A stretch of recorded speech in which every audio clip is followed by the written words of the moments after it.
Hello दोस्तों, नमस्कार दोस्तों। आप सभी का स्वागत है एक बार फिर से आपके अपने YouTube channel target government post में। ये इवनिंग की क्लास है 8 बजे वाली। यूपी बीएड प्रवेश परीक्षा की कंप्लीट तैयारी के लिए आप सभी लोग ये क्लास ज्वाइन कर सकते हैं, जिसमें आपको हिंदी और जीके के इम्पॉर्टेंट क्वेश्चन मिलेंगे। दोस्तों, ये आपकी प्रैक्टिस क्लास होती है। मॉर्निंग में पूरा पेपर करवाते हैं। मॉर्निंग में पूरा पेपर करवाते हैं। ये 11 बजे से पहली क्लास होती है। सभी प्यारे भाई बहन ध्यान देंगे, ये शेड्यूल है डेली का। पहली क्लास आपकी मॉर्निंग में 11 बजे होती है, जिसमें हिंदी और जीके। इसके बाद में जो दूसरी क्लास होती है, जस्ट एक क्लास ख़त्म होती है, दूसरी आपकी शुरू हो जाती है। ये दोनों क्लासें आपकी कंटिन्यू होती हैं। 12 बजे वाली जो क्लास होती है ये रीजनिंग की होती है। दोस्तों, हूबहू आपके एग्ज़ाम हॉल में जैसा पेपर आएगा वैसे ही पेपर आपको करवाए जाते हैं रेगुलर। आप समझ सकते हैं, जब डेली वैसा ही आप पेपर करोगे। 150 क्वेश्चन यहाँ पर आपको मिलते हैं, यानी हिंदी के 50 क्वेश्चन, जीके के 50 क्वेश्चन, रीजनिंग के 50 क्वेश्चन। ये आपकी मॉर्निंग वाली क्लास आपके लिए रामबाण होगी, ठीक है। इवनिंग में आपकी जो क्लास होती है 8 बजे वाली क्लास जो अभी शुरू हुई है, दोस्तों ये प्रैक्टिस क्लास होती है। ये आपकी प्रैक्टिस क्लास होती है। जो आपने पढ़ा हुआ है, जो आप पढ़ रहे हैं, तैयारी कर रहे हैं, उसके लिए इम्पोर्टेंट प्रैक्टिस क्लास होती है, ठीक है। एक भी क्वेश्चन आपका बाहर से नहीं जाएगा। 100% आपका क्वेश्चन पेपर आपके लाइव सेशन से ही पूछा जाएगा, ठीक है। चलिए, गुड इवनिंग सभी को। Good evening. जो हमारे प्यारे भाई बहन जुड़ते जा रहे हैं, सेशन को लाइक और शेयर जरूर कर दें, जिससे कि और भी लोगों तक लाइव सेशन पहुंच सके और भी लोग जुड़ पाए। अगर बीएड की तैयारी कर रहे हैं और सरकारी सीट चाहते हैं, बिल्कुल वही तैयारी करना चाहते हैं जो कि एग्जाम हॉल में क्वेश्चन पूछे जाते हैं, तो वही जुड़ सकते हो। नीचे दिए गए रेड कलर की सब्सक्राइब बटन दबा करके और बगल में दी गई घंटी दबा लें, ऑल पे क्लिक कर लें, जिससे कि आने वाले सारे वीडियोस, लेटेस्ट नोटिफिकेशन आपको समय से मिल पाए। क्लास को हाँ बिल्कुल बिल्कुल, क्लास को स्टार्ट कर लेते हैं। सभी लोग रेडी, पर जल्दी से कमेंट सेशन में यस कर दीजिए। पुनीत कुमार, शिवांगी, आशीष कुमार, आशीष यादव, शालिनी, कमलकांत, तान्या राव। चलिए, क्लास को स्टार्ट करेंगे। सभी लोग रेडी? गुड इवनिंग सभी प्यारे भाई बहनों को। रेडी हैं? एक बार कमेंट में यस कर दीजिए। सेशन को स्टार्ट कर लेते हैं। जो लोग आते जाएंगे जुड़ते जाएंगे, ठीक है। जो लोग आते जाएंगे जुड़ते जाएंगे। सभी लोग रेडी हैं? जल्दी से एक बार कमेंट में यस कर दीजिए, सेशन को स्टार्ट कर लिया जाए। बिल्कुल बिल्कुल बिल्कुल। टॉपिक वाइज भी आपको क्लासें इसी टाइम पे ही मिलेंगी, ठीक है ना। टॉपिक वाइज वाली जो क्लासें हैं, जैसे आपका छंद हो गया, अलंकार हो गया, रस हो गया, वो भी मैं करवा दूंगा धीरे धीरे। अब सेशन को स्टार्ट कर लेते हैं। हिंदी के पहले 50 क्वेश्चन करेंगे। हिंदी के पहले 50 क्वेश्चन करेंगे। देखते हैं इन 50 क्वेश्चन में से आप लोग कितने क्वेश्चन कर पाते हो, ठीक है। पहला क्वेश्चन ये रहा आपके स्क्रीन पे। ए राकेश यहां आओ, इस वाक्य में कौन सा कारक है?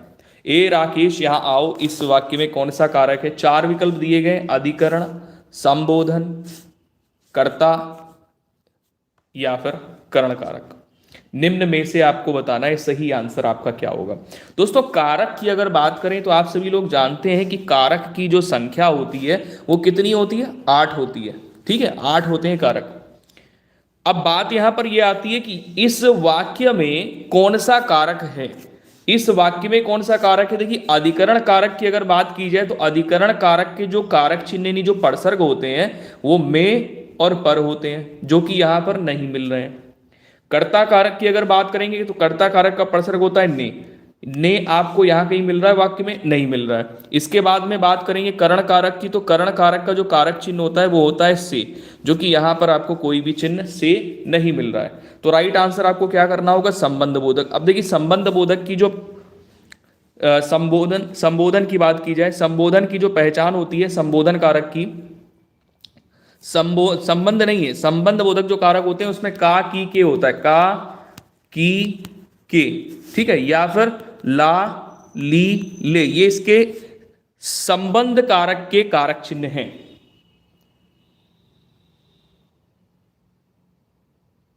ठीक है ना। अब यहां पर क्या है भाई, यहां पर ध्यान देंगे सभी लोग। इसकी पहचान ये होती है कि विस्मयादि बोधक चिन्ह का प्रयोग होता है। किसका होता है? विस्मयादि बोधक चिन्ह का प्रयोग होता है, और इस प्रकार से होता है, जैसे ध्यान देना, जैसे ए हो गया, एक्सक्लामेटरी साइन भी बोलते हैं अंग्रेजी में, और हिंदी में विस्मयादि बोधक चिन्ह बोलते हैं। हे बोलते हैं, ठीक है, हो गया। इस प्रकार से आपको जहां पर शब्दांश मिल जाए, जहां पर आपको इस तरीके से मिले और वहां पर विस्मयादि बोधक चिन्ह का प्रयोग हो, राइट आंसर आपका संबोधन कारक होगा। अगला क्वेश्चन सेकंड नंबर आपके स्क्रीन पर है। यहां पर आपसे कह रहा है कि मीठा की भाववाचक संज्ञा क्या है। मीठा शब्द से भाववाचक संज्ञा कौन सी बनी है? भैया आप वैष्णो मंदिर के पास रहते हैं? अमन कुमार, हाँ रहते तो इधर ही कहीं हैं।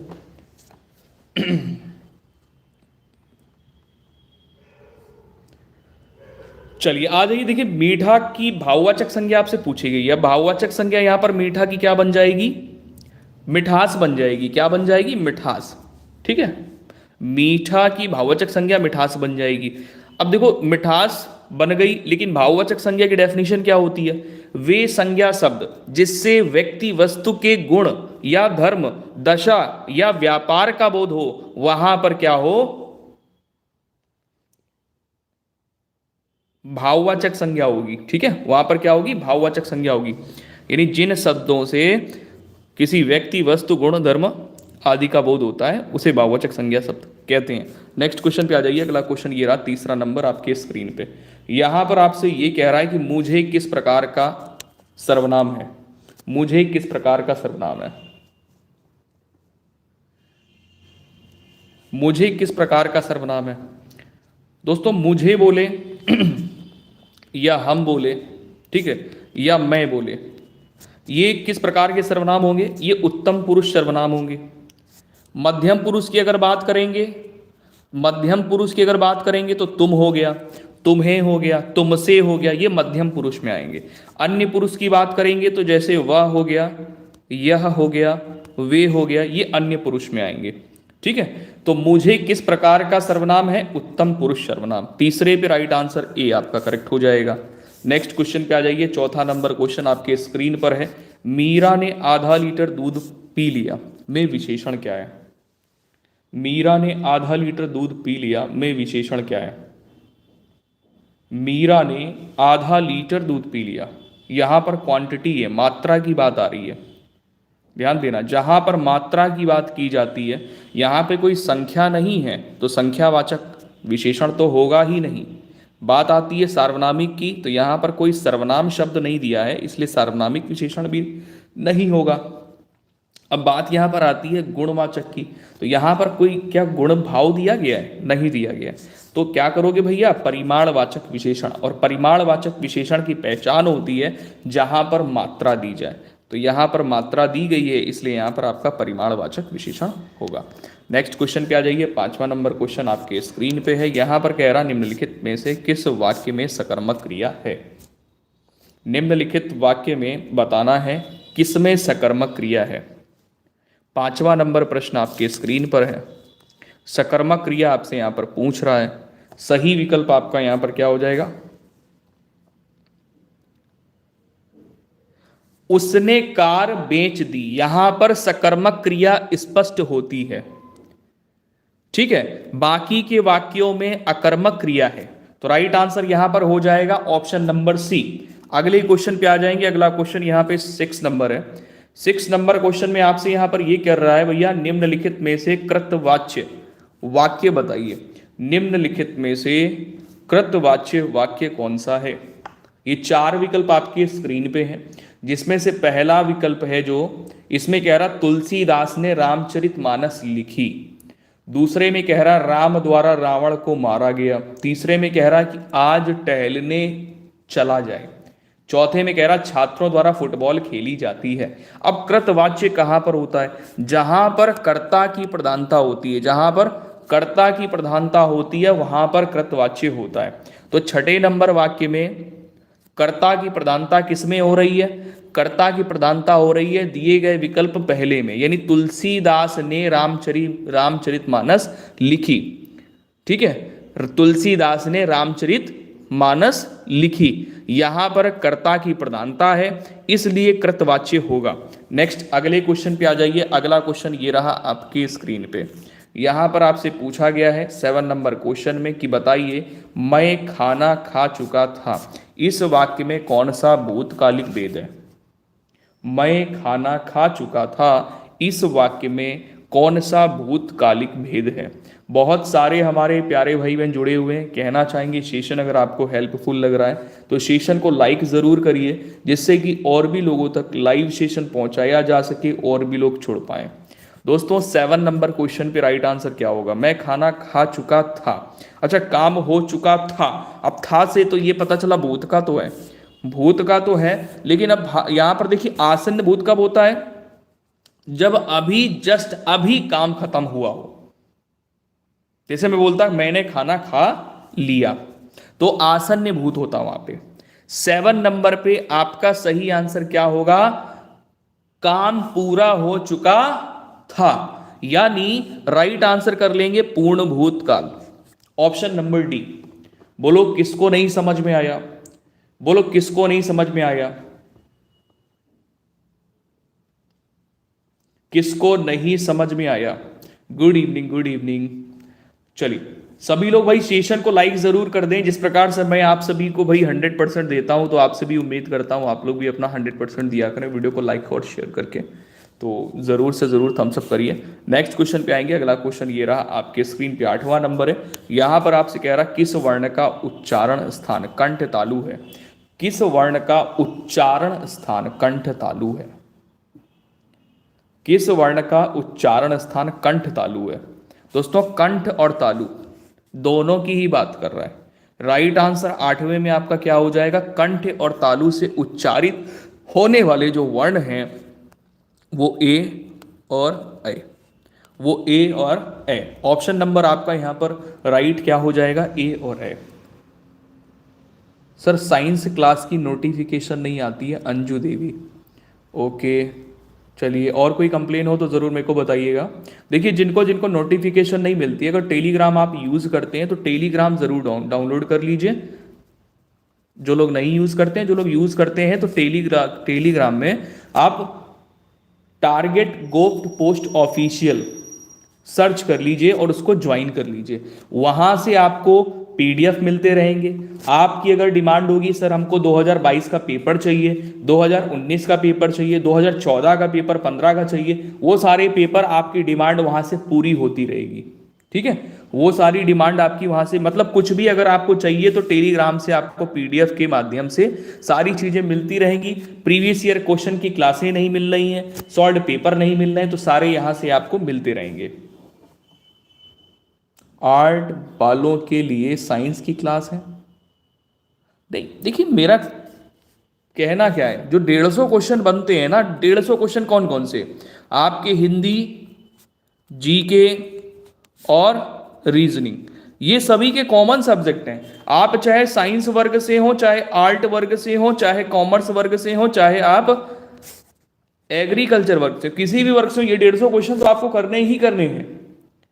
ये 150 क्वेश्चन आप सभी को करने हैं। ऐसा नहीं कि 150 क्वेश्चन उनके लिए अलग बनेंगे, आर्ट वालों के लिए, साइंस वालों के लिए अलग बनेंगे, ऐसा नहीं है। वो केवल आपको अपना सब्जेक्ट पढ़ना होगा, सब्जेक्ट के 50 क्वेश्चन होंगे। 150 क्वेश्चन तो आपके हिंदी, जीके और रीजनिंग के होंगे। अब हिंदी अगर नहीं करनी है तो हिंदी वालों के लिए अंग्रेजी के क्वेश्चन होंगे, अंग्रेजी कर लो आप, कोई दिक्कत नहीं है। ठीक है, चलो यहां पर आ जाओ। मैं खाना खा चुका था, यहां पर राइट आंसर आपने क्या कर लिया, पूर्णभूत कर लिया। अब स्पीड बढ़ा लो, 8वां नंबर क्वेश्चन है। कह रहा किस वर्ण का उच्चारण स्थान कंठ तालु है। कंठ तालु से उच्चारित होने वाले वर्ण ए और ए, तो आप आंसर क्या करोगे, ऑप्शन नंबर बी। अगले क्वेश्चन पे आ जाइए। अगला क्वेश्चन ये रहा, विराम चिन्ह वाला एक प्रश्न पूछा जाता है आपकी परीक्षा में। तो विराम चिन्ह ये जो है, इसका नाम क्या है। विराम चिन्ह प्रयुक्त होता है, विवरण चिन्ह इसका नाम है, या तुल्यता सूचक इसका नाम है, लाघव चिन्ह इसका नाम है, या फिर संयोजक चिन्ह इसका नाम है। इसका नाम क्या है दोस्तों। राइट आंसर यहां पर आप क्या करोगे, 90 नंबर क्वेश्चन में आपका जो सही आंसर वो हो जाएगा तुल्यता सूचक। ध्यान रखना, इस विराम चिन्ह का नाम है तुल्यता सूचक। ठीक है, अगले क्वेश्चन पे आ जाएंगे। अगला क्वेश्चन ये रहा, 10वां नंबर आपकी स्क्रीन पे। कह रहा है कि गौ का सामान्य बहुवचन दिए गए विकल्पों में से कौन सा है। गौ का सामान्य बहुवचन पूछा गया है। गौ का सामान्य बहुवचन, बहुवचन निम्न में से क्या होगा। 10 पे सही आंसर हो जाएगा गौवें, ये सामान्य बहुवचन है। हाँ हाँ, रेलवे की क्लास मैं बोला था चालू करेंगे, मुझे थोड़ा सा टाइम दे दो, बहुत ही जल्द चालू करेंगे। थोड़ा मेरा सिस्टम है ना वो प्रॉब्लम कर रहा है इस टाइम पे, है ना। सिस्टम की बात करें तो मेरा पीसी वो थोड़ी सी समस्या आ रही है ना उसमें, तो उसको ठीक करवाना पड़ेगा। देन उसके बाद में आपकी क्लासें प्रॉपर करनी पड़ेंगी। चलो आ जाओ भाई, यहाँ पे 10 नंबर क्वेश्चन आपके स्क्रीन पर है। कल की क्लासें डिस्टर्ब हो गई और आज दिन में क्लास डिस्टर्ब हो गई। वो हीट हो जाती है ना, हीट होने के बाद में वो प्रॉब्लम करने लगता है, लैग करता है, इसलिए 10 नंबर पे राइट आंसर यहाँ पर डी हो जाएगा। नेक्स्ट क्वेश्चन पे आ जाइए। अगला क्वेश्चन यहाँ पे 11 नंबर है। 11 नंबर में यहाँ पर देखिए आपसे ये पूछा गया है कि विचित्र, विचित्र के 3 समानार्थी शब्द दिए गए हैं, राइट। विचित्र के 3 समानार्थी शब्द दिए गए हैं, एक समानार्थी नहीं है। मतलब विचित्र शब्द के 3 समानार्थी शब्द दिए गए हैं और एक समानार्थी शब्द नहीं है। जो नहीं है समानार्थी शब्द उसी का ही पता लगाना है, उसी का ही पता लगाना है, ठीक है ना बेटा। नौशाद खान सर मैथ की क्लास भी होता है क्या? हाँ मैथ का क्लास होता है, 2 बजे से होता है मैथ का क्लास, ठीक है। 2 बजे से आपकी मैथ की क्लास और साइंस की क्लास, मैथ और साइंस की क्लास ये रहती हैं, राइट। अब यहां पर आ जाइए, विचित्र के लिए देखिए क्या क्या हो जाएगा। विचित्र का समानार्थी शब्द क्या क्या बन जाएगा यहाँ पे, तो विलक्षण बन जाएगा, भिन्न बन जाएगा, अनूठा बन जाएगा, रहस्यमय नहीं बनेगा। अब आप खुद ही सोचिए विचित्र का समानार्थी शब्द यहां पर क्या क्या बन सकता है। विलक्षण बन सकता है, भिन्न बन सकता है, अनूठा बन जाएगा, रहस्यमय नहीं बनेगा। आंसर आपका ऑप्शन नंबर सी करेक्ट होगा। नेक्स्ट क्वेश्चन पे आ जाइए। अगला क्वेश्चन ये रहा आपकी स्क्रीन पर, 12 नंबर प्रश्न है। इसमें कह रहा है कि वर का स्त्रीलिंग शब्द क्या होगा। पुनीत बेटा होगी, इसके बाद में क्लास होगी। रक्षा मिश्रा बेटा कहाँ छुट्टी चल रही है इस समय आपकी? है गुड इवनिंग, गुड इवनिंग। चलिए ध्यान दीजिए, वर का स्त्रीलिंग शब्द बताइए। तो वर का स्त्रीलिंग शब्द क्या होता है? वधु। लिख के आता ना कार्ड में, वर वधु को बुलाइए, देगा ना वो क्या बोलते हैं शादियों में, वर वधु को बुलाइए। चलो आ जाओ यहाँ पे। लालटेन शब्द निम्नलिखित वर्गों में से किस वर्ग में आता है? लालटेन शब्द निम्नलिखित वर्गों में से किस वर्ग में आता है? लालटेन शब्द है कैसा शब्द? ये तत्सम शब्द है, देशज है, तद्भव है या फिर विदेशज है? 13 नंबर पे आपका राइट आंसर हो जाता है दोस्तों, विदेशज शब्द है ये, राइट। अगले क्वेश्चन पे आएंगे। अगला क्वेश्चन ये रहा आपके स्क्रीन पे 14 नंबर। 14 नंबर क्वेश्चन पे ध्यान दीजिए। अविकारी शब्द क्या होते हैं? अविकारी शब्द क्या होते हैं? जल्दी से आंसर करेंगे सभी प्यारे भाई बहन फटाफट से। अविकारी शब्द क्या होते हैं? मैंने बहुत अच्छे से समझाया है।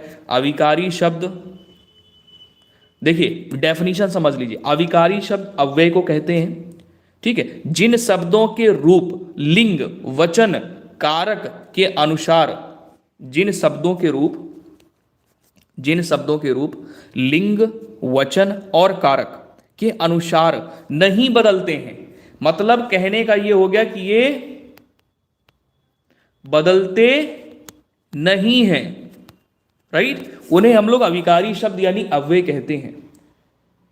भैया एसएससी सीजीएल मेंस के लिए जीके करा दीजिए। तो आप भी यहीं कहीं रहते हैं क्या? आप जानते हैं यानी आप यहीं कहीं रहते होंगे पास में। 14 पे राइट आंसर यहाँ पर आपका क्या होगा? ऑप्शन नंबर सी हो जाएगा, ठीक है ना। अगले क्वेश्चन पे आ जाइए। अगला क्वेश्चन ये रहा आपके स्क्रीन पर, 15 नंबर क्वेश्चन है। बेमेल को छांटिए।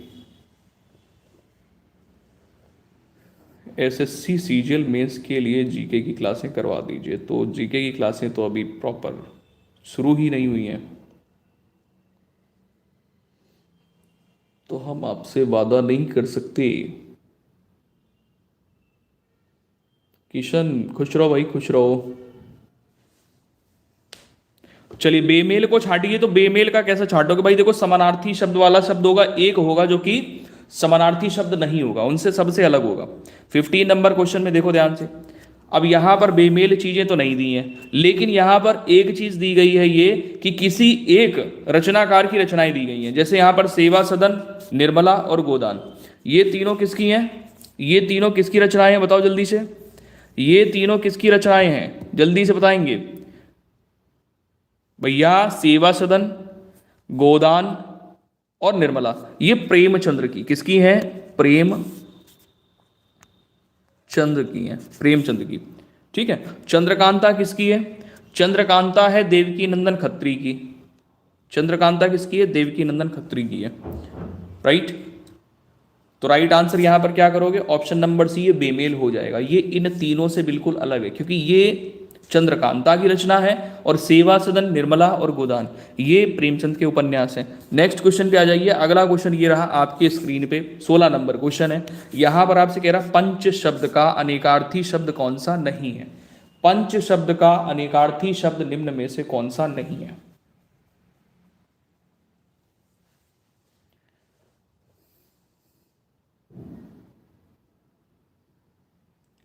चलिए बहुत बढ़िया, शाबाश। यहां पर आ जाएंगे 16 नंबर क्वेश्चन आपके स्क्रीन पर है। नेहा गुप्ता, राधे राधे।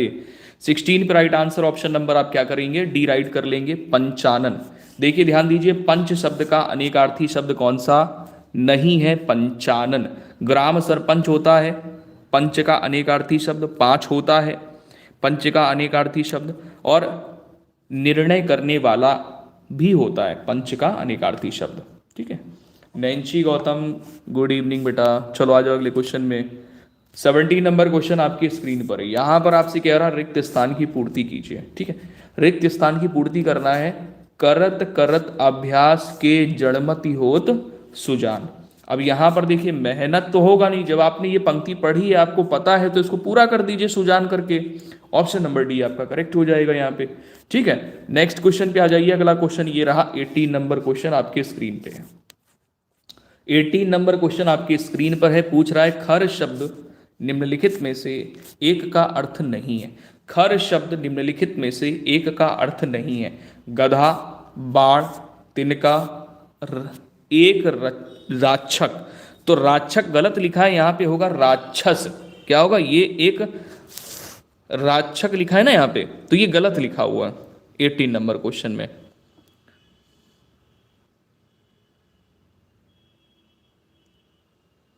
करिए जल्दी से। देखिए खर का अनेकार्थी शब्द यहां पर क्या नहीं होगा?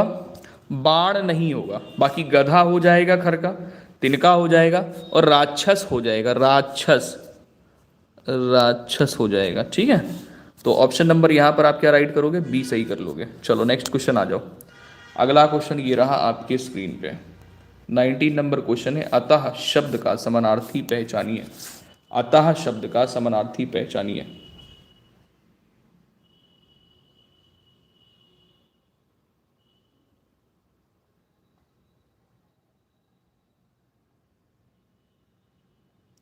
हिंदी की क्लास आप कंटिन्यू, ज़्यादा बड़ी बात मैं नहीं कहता हूँ, आप कंटिन्यू, अगर आप बीएड एग्ज़ाम की तैयारी कर रहे हैं, एंट्रेंस एग्ज़ाम की, आप कंटिन्यू 3-4 दिन क्लासें लीजिए। आपका क्वेश्चन सही होना शुरू हो जाएगा, सारे कॉन्सेप्ट क्लियर हो जाएंगे। चाहे मॉर्निंग 11 बजे वाली क्लास ले लो आप, चाहे शाम को अगर टाइम नहीं है तो शाम को 8 बजे वाली क्लास ले लो आप। ठीक है। 19 नंबर पे राइट आंसर। केवल एक सब्जेक्ट से काम नहीं चलेगा ना, केवल मैथ पढ़ करके काम नहीं चला सकते हो ना, क्योंकि 22 से 25 क्वेश्चन मैथ के पूछे जाते हैं। ठीक है। तो मैथ केवल पढ़ के काम नहीं चल जाएगा, सारे सब्जेक्ट आपको अच्छे से पढ़ने होंगे। अतः शब्द का समानार्थी शब्द पहचानिए। तो राइट आंसर आपका यहां पर हो जाएगा ऑप्शन नंबर सी, परिणामत। अतः शब्द का समानार्थी शब्द क्या होता है? परिणामत होता है। नेक्स्ट क्वेश्चन पे आ जाइए। अगला क्वेश्चन ये रहा आपके स्क्रीन पे। सुशिक्षित। सुशिक्षित में उपसर्ग पूछा गया। देखो उपसर्ग क्या होते हैं? किसी भी शब्द के प्रारंभ में, शुरुआत में जुड़कर उन शब्दों के अर्थ को परिवर्तित कर देते हैं, और इन्हें शब्दांश भी कहते हैं। तो सुशिक्षित शब्द में जब आप बोलते हो, उच्चारण करते हो, तो पहले क्या निकलता है? सुशिक्षित। जैसे ही आपको यहां पर बीच में स्पेस मिल गया, सुशिक्षित बोलते समय आपको यहां पर रुकावट का आभास भी होगा, जानकारी भी पता चलेगी। ठीक है, कि जैसे ही बोला सुशिक्षित, तो जैसे ही आपने बोला सुशिक्षित, तो शिक्षित और सु के बीच में रुकावट आई कि नहीं आई? तो वैसे ही आपको पता चल गया कि यहां पर उपसर्ग क्या है? बी। भाई जो जुड़ा है, अब जोड़ लगाएंगे, अगर रस्सी में भी जोड़ लगाएंगे तो गांठ पड़ जाएगी ना, तो हमें पता चल जाएगा कि ये पार्ट अलग है, ये पार्ट अलग है। चलिए अगले क्वेश्चन पे आ जाइए। अगला क्वेश्चन यहाँ पर 21 नंबर आपकी स्क्रीन पे। इसमें कह रहा धड़ाक में प्रत्यय क्या है। अब देखो उपसर्ग क्या होता है, किसी भी शब्द के प्रारंभ में जुड़ते हैं और जो प्रत्यय होते हैं ये अंत में जुड़ते हैं। किसी भी शब्द के अंत में आखिरी में जुड़कर उन शब्दों की अर्थ को क्या करते हैं, बदल देते हैं, परिवर्तित कर देते हैं। उन्हें क्या कहते हैं, प्रत्यय कहते हैं। 21 पे राइट आंसर आपका हो जाएगा आक। धड़ाक में प्रत्यय क्या है, धड़ाक, धड़ आक निकल रहा है आक आपका। ठीक है, तो पहचानिए यहाँ पे ऑप्शन नंबर आपका बी राइट हो जाएगा। अगले क्वेश्चन पे आ जाएंगे, मक्खन का तत्सम रूप बताइए। तत्सम शब्द कैसे शब्द होते हैं, तत्सम वे शब्द जो संस्कृत के हों। यानी अगर डेफिनेशन की बात करेंगे तो तत्सम वे शब्द होते हैं, यानी संस्कृत के ऐसे शब्द जो हिंदी भाषा में अपने मूल रूप में ही प्रयोग में लिए जाते हैं, उन्हें तत्सम कहते हैं। और जो अपना मूल रूप बदल करके प्रयोग में लिए जाते हैं उन्हें तद्भव कहते हैं। हालांकि मक्खन एक तद्भव शब्द है और इसका तत्सम अगर बनाएंगे तो यहां पर आपका क्या बन जाएगा, मृच्छण बन जाएगा। ऑप्शन नंबर आपका डी करेक्ट हो जाएगा। क्या बन जाएगा, मृच्छण बन जाएगा। ऑप्शन नंबर डी आपका करेक्ट हो जाएगा। राइट हो गया। नेक्स्ट क्वेश्चन आ जाइए। अगला क्वेश्चन यहाँ पे 23 नंबर है। 23 में आपसे यहाँ पर क्या पूछा गया, निम्नलिखित में से तद्भव शब्द क्या है। निम्नलिखित में से तद्भव शब्द क्या है, निम्नलिखित में से तद्भव शब्द क्या है। अगर कोई चीज समझ ना आए तो आप पूछ सकते हो बेहिचक, ठीक है। कुछ भी समझ ना आए आप पूछिए, कोई टॉपिक नहीं आता है आप मुझे बताइए, उसकी क्लास प्रॉपर होगी, ठीक है। बिल्कुल फ्री ऑफ कॉस्ट आपकी यहाँ से स्टडी है, यहाँ से आप पढ़ाई भी करिए, तैयारी भी करिए, हम पूरी हेल्प करेंगे आपकी। प्लस पीडीएफ भी आपको यहाँ से मिलती रहेगी। बीएड करना है राजेश शर्मा सर, अभी हम बीए सेकेंड ईयर में हैं, हमें बीएड करना है। तो भैया सेकेंड ईयर में नहीं, थर्ड ईयर वाले जो लास्ट ईयर में है वो फॉर्म डाल सकते हैं, ठीक है। हाँ, अपेयरिंग में जो है, जो इस साल 2023 में परीक्षा देंगे लास्ट ईयर की, ठीक है ना, लास्ट ईयर की या लास्ट सेमेस्टर कह सकते हैं, सेमेस्टर वाले जो हैं वो लोग इस फॉर्म को भर सकते हैं। चलिए यहाँ पर आ जाइए। कह रहा तद्भव शब्द बताएंगे, तो तद्भव शब्द क्या है, बंदर, और बंदर का तत्सम शब्द क्या होता है, वानर, ठीक है। तो राइट आंसर यहाँ पर क्या करोगे, ऑप्शन नंबर बी। अगले क्वेश्चन पे आ जाइए। अगला क्वेश्चन यहाँ पर ये रहा, 24 नंबर आपके स्क्रीन पर है। षष्ठ पद का पर्यायवाची बताइए। षष्ठ पद शब्द का पर्यायवाची बताइए। 24 पे राइट आंसर आपका यहाँ पर क्या होगा, 24 पे right answer option number B हो जाएगा, भ्रमर। 24 पे राइट आंसर आप क्या करोगे, भ्रमर कर लोगे। षष्ठ पद का सही पर्यायवाची शब्द है। अगला क्वेश्चन ये रहा आपके स्क्रीन पे, 25 नंबर क्वेश्चन है। 25 में ध्यान दीजिए, यहां पर आपसे कह रहा निम्नलिखित में से कौन सा शब्द है जो कि गणेश का पर्यायवाची नहीं है।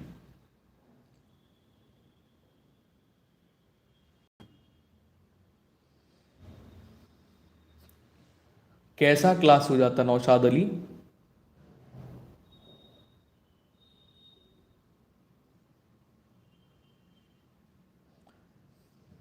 सर कितना पढ़ें कि 250 नंबर आ जाएं। जितना हम आपको करवाते रहें इतना आप अगर लेते रहेंगे डोज, आपके 250 प्लस जाएंगे, माइनस नहीं होंगे, ठीक है। आप केवल जितना मैं पढ़ाता रहूं 250 प्लस जाओगे, माइनस नहीं जाओगे, ठीक है।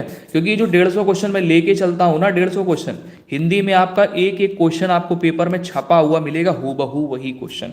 आप प्रीवियस ईयर की मेरी क्लासें देख सकते हैं, जिसमें बहुत सारे स्टूडेंट क्लास ले रहे थे, पेपर भी दिया, टॉप 100 रैंक में आए वो, तो समझ सकते हैं उनकी नंबर कितने होंगे, 300 प्लस नंबर होंगे, ठीक है। तो हिंदी में आपको 50 में से 50 नंबर दिलाने की मेरी गारंटी पूरी है, क्योंकि पूरा एक एक क्वेश्चन फंसेगा। आप गलत आप कराओ तो वो आपकी रिस्पॉन्सिबिलिटी है, लेकिन एक एक क्वेश्चन आपको मिलेगा। बात करते हैं जीके की, तो जीके में देखिए गारंटी नहीं ले सकते हैं, लेकिन फिर भी 90% फंसाने के चांसेस हैं। करंट में कहाँ से क्या पूछा जाएगा वो भी मैं आपको बता दूंगा। करंट में आपके 3 से 4 क्वेश्चन बनते हैं, उससे ज़्यादा नहीं बनते हैं, ठीक है। कौन कौन से टॉपिक आपको पढ़ने हैं कि आप जीके भी अच्छे से निकाल लोगे। अगर ल्यूसेंट आप डेली पढ़ रहे हो तो ल्यूसेंट आप जरूर पढ़ते रहो, ठीक है। ल्यूसेंट जरूर पढ़ते रहो, बहुत अच्छा रहेगा आपके लिए, और बाकी प्रैक्टिस यहाँ से करते रहो। अब बात आती है रीजनिंग की, तो रीजनिंग में पूरी गारंटी है कि 50 में 50 आपको मैं नंबर दिलवा के रहूँगा। क्वेश्चन पेपर में जैसे पूछे जाते हैं वैसे ही क्वेश्चन कराता हूँ, और हो सकता है हूबहू वही क्वेश्चन पेपर में आपको छपे हुए मिल जाए। पिछले वर्ष की तरह, ठीक है। तो ये 150 क्वेश्चन में से 150 क्वेश्चन में से अगर आप 150 क्वेश्चन में से अगर आप, मैं आपके सब्जेक्ट की बात नहीं कर रहा हूं, 150 क्वेश्चन में से अगर आपने 125 क्वेश्चन सही कर लिए तो समझ लो आपके कितने नंबर पक्के हो गए, 250 नंबर पक्के हो गए। तो क्या बताइए, सबको तो सब कुछ तो मैं आपको दे रहा हूं, बस केवल आप क्लास कंटिन्यू रखोगे ना तो बहुत अच्छा रिस्पांस आपको खुद मिलेगा देखने को। चलिए, और आगे की जो आपकी कंपटीशन वाली क्लासें और अच्छी हो जाएंगी, मतलब कोई अगर कॉम्पिटिटिव एग्जाम भी देने जाओगे, ठीक है, जो आपके स्टेट लेवल के एग्जाम होते हैं जिसमें हिंदी पूछी जाती है, आराम से आप कर पाओगे, कोई दिक्कत नहीं है। कॉन्सेप्ट आपके पहले धीरे धीरे क्लियर होने, फिर उसके बाद अब देखो पर्यायवाची तो ये तो सब याद करने पड़ते हैं, इसमें कोई कॉन्सेप्ट नहीं लगता है। चलो यहां पर आ जाइए, निम्नलिखित में से कौन सा शब्द गणेश का पर्यायवाची नहीं है। 25 नंबर पे आपका राइट आंसर क्या होगा, 25 नंबर पे आपका राइट आंसर हो जाएगा धनद। धनद गणेश का पर्यायवाची नहीं है, विनायक है, एक दंत है, लंबोदर है। नेक्स्ट क्वेश्चन पे आ जाइए, अगला क्वेश्चन यहां पर 26 नंबर आपके स्क्रीन पे, यहां पर आपसे कह रहा है दिए गए शब्द में शुद्ध वर्तनी वाला शब्द कौन सा। अब देखो हिंदी लिखना सबको सही सही आता होगा, अब यहां पर पढ़ करके आप ये देखिए कि शुद्ध शब्द निम्न में से कौन सा है। देखिए बातचीत बिल्कुल मत करिए, बातचीत बिल्कुल मत करिए, बिल्कुल भी बातचीत मत करिए, कोई बात नहीं, बुक मत लो, मेरा तो यही, मैं तो बता रहा हूं ना, बुक मत लो भाई, बुक में भी आपको क्वेश्चन ही मिलेंगे, सॉल्यूशन मिलेगा, बुक है तो मैं सब तो करवा रहा हूं ना, क्या दिक्कत है। अगर पैसे ज्यादा हैं आपके पास में तो आप ले सकते हैं, बेशक ले सकते हैं। चलिए यहां पर दिए गए शब्द में शुद्ध वर्तनी वाला शब्द है भाई, बुक में आपको कितने 15 practice set, maximum 15 practice set मिलते हैं, ठीक है। और पेपर मिलेंगे 2017 से लेकर के 2017 से लेकर के 2022 तक के आपको पेपर मिल जाएंगे। तो कितना पढ़ लोगे भाई, मैं आपको पूरा सब कुछ टॉपिक वाइज पढ़ा रहा हूं, डेली प्रैक्टिस करा रहा हूं, टॉपिक वाइज तैयारी हो रही है आपकी।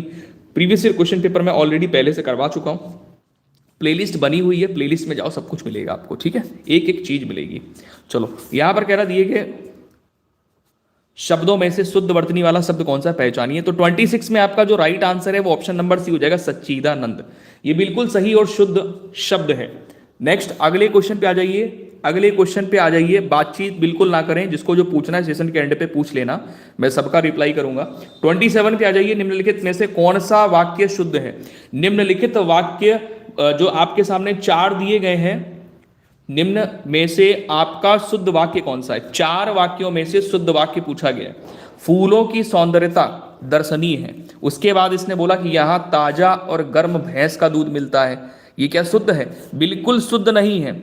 ये बताओ भैंस क्या ताजी और गर्म होती है क्या, नहीं। बोलेंगे यहां भैंस का ये ताजा और गर्म यहां से हटा करके दूध से पहले प्रयोग करेंगे, क्योंकि जो दूध होता है वो ताजा और गर्म होता है, ठीक है। तो ये हो गया आपका गलत। इसके बाद में आएंगे उसे मृत्युदंड की सजा। अब देखो मृत्युदंड, दंड मतलब सजा ही तो होती है, और एक ही समानार्थी शब्द को 2 बार प्रयोग में ले लिया गया, ये भी आपका गलत हो जाएगा।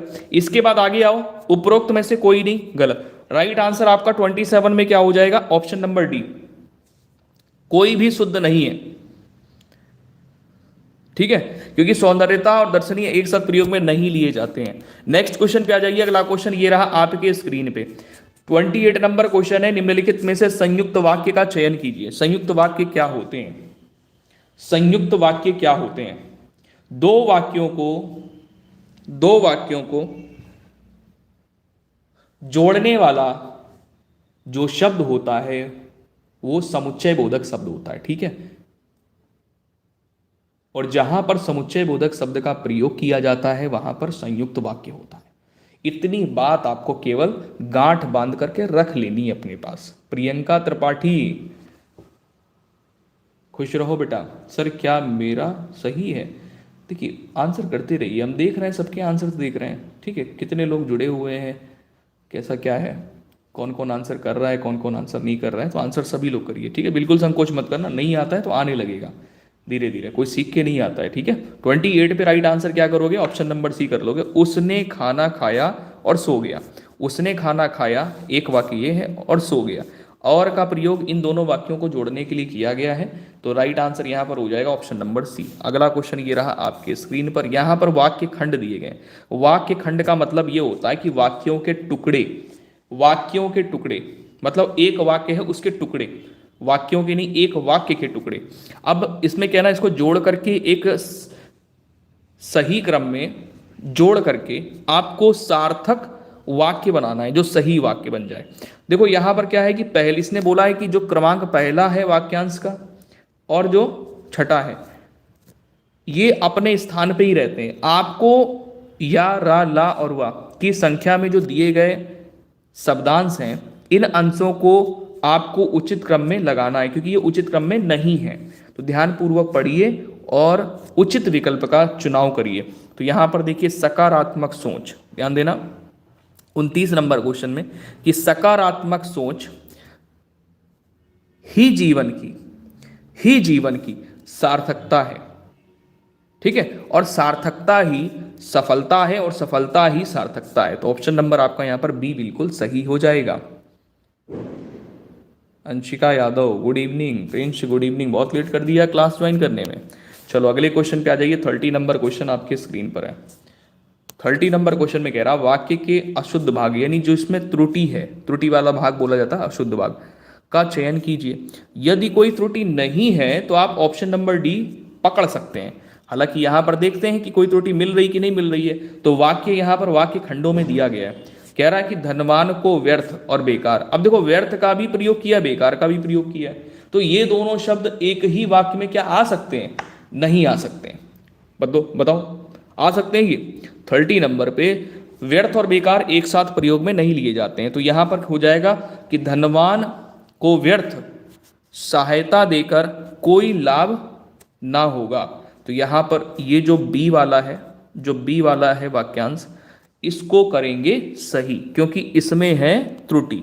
ऑप्शन नंबर आपका बी राइट होगा। अगला क्वेश्चन ये रही डेफिनेशन। यहां पर आपसे क्या कह रहा है कि दो वर्णों के मेल से होने वाले विकार या परिवर्तन को क्या कहते हैं?